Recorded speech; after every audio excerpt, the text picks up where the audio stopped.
जहाँ मैं जा रहा हूँ उसको पहले चांदनपुर कहते थे और चांदनपुर बाद में रीनेम करके बना दिया गया श्री महावीर जी। तो देखो गाइस, ये बात है करीबन 450 साल पुरानी, 400-450 साल पुरानी बात है ये। जब एक ग्वाला था, ग्वाला वो होते हैं जो गाय वगैरह पेट करते हैं, उनको ग्वाले कहते हैं। सो ग्वाला था और उसकी जो गाय थी वो उनको ऐसे छोड़ देते हैं, वो जंगल में जाती है, अपना बढ़िया चर भर के आती है, मतलब खाना वाना खाकर आती है शाम को, एंड वो दिन में फिर दूध निकाल देते हैं। सो हुआ कुछ ऐसा कि एक शाम जब गाय वापस आई, नॉर्मली ऐसे होती है, और नेक्स्ट डे जब ग्वाला दूध निकालने का ट्राई कर रहा पर वो दूध नहीं दे रही थी, तो उसको लगा शायद कुछ बात हुई होगी। कोई बात नहीं, आज कभी कभी ऐसा हो भी जाता है। तो उसने ये चीज़ नोटिस करी, 2 दिन 4 दिन 6 दिन ऐसा होता रहा। देन फिर उसको डाउट आने लगा कि उसकी जो गाय का दूध है वो कोई और चुरा ले रहा है या फिर निकाल ले रहा है, कुछ ऐसा।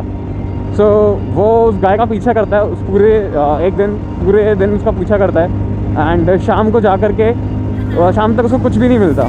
लाइक सब कुछ नॉर्मल चल रहा है, गाय बढ़िया अपना चल रही है, घूम रही है। बट शाम को जब वो घर वापस आ रही थी तो रास्ते में एक टीला पड़ता है, उस टीले के ऊपर भी थोड़ी हरी भरी घास होती है, तो गाय उस पर चढ़ जाती है। This was also normal.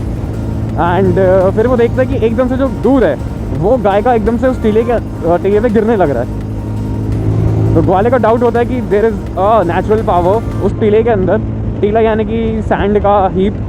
सो वहाँ पे कोई नेचुरल पावर है जिसकी वजह से ऐसा हो रहा है। तो वो बड़ा ही एग्रेसिव सा हो गया, एग्रेसिव इन द सेंस कि क्विकली डिसीजन लेता है कि अब वो नेक्स्ट मॉर्निंग में आएगा और फावड़ा लेकर के उस टीले को खोदेगा एंड फाइंड आउट कि क्या है उसके अंदर ऐसा।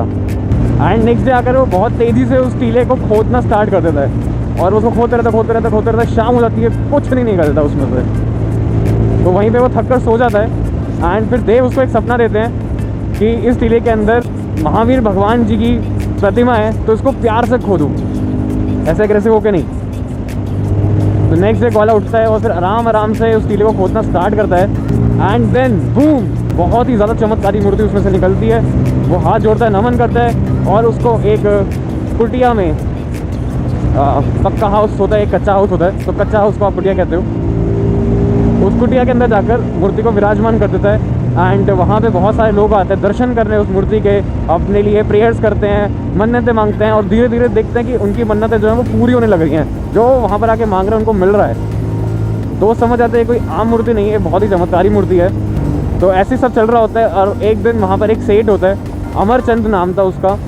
तो सेठ को एक दिन सपना आता है कि तुम जो है वो ऐसे महलों में सो रहे हो और तुम्हारे जो प्रभु हैं वो कुटिया में हैं विराजत।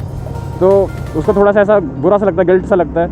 वो नेक्स्ट डे वहाँ पहुँचता है और देखता है कि हाँ यार, मैं महलों में सो रहा हूँ और मेरे जो प्रभु हैं वो कुटिया में हैं। तो वो बनवाता है एक 3 शिखर का मंदिर। तो जो हम आरती करते हैं, जो जैन है वो रिलेट कर पाएंगे, हमारी आरती में आता है कि मंदिर 3 शिखर का निर्मित है कि ना, और उससे पहले एक लाइन आती है, अमरचंद को सपना तुमने प्रभु दीना। तो ये सारी लाइनें जो हैं वो एग्जैक्टली स्टोरी से सिंक करती हैं। तो वो 3 शिखर का मंदिर जब रेडी हो जाता है, अब बारी आती है प्रभु को उस कुटिया से लेकर के वहाँ मंदिर के अंदर उसको स्थापित करना है एज अ वेदी। तो वो ऐसा करने के लिए वो रथ मंगाते हैं, वेदी को उस पर स्थापित करते हैं और लेके चलने के लिए शुरू ही हो रहे होते हैं। बट वो जो रथ होता है वो चलता ही नहीं है, उसके टायर टूट जाते हैं। ऐसे दूसरा रथ मंगाया, उसके भी टायर टूट गए, एक और मंगाया, उसके टायर टूट गए। इसलिए एक लाइन आती है महावीर चालीसा में, 20 तुम्हें तोड़ी 20 गाड़ी। तो एक ऐसे करके लाइन आती है चालीसा के अंदर। तो वो इसी को रिप्रेजेंट कर रही होती है कि जब आपको लेके जाने लग रहे थे तो गाड़ी जो है वो बार बार टूटे जा रही थी। तो सबको फिर समझ नहीं आया क्या हुआ। एंड समहाउ किसी को या तो सपना आया था सबको या कुछ ऐसा हुआ था। And they got to know कि अभी वो जो इस मूर्ति को लेकर जा रहे हैं, उस मूर्ति पे लोग बहुत सारा चढ़ाया करते थे और उससे ग्वाले को बहुत मदद होती थी, आर्थिक मदद होती थी। बिकॉज अगर वेदी चली जाएगी तो फिर उसका ये आर्थिक जो है वो ब्रेक हो जाएगा।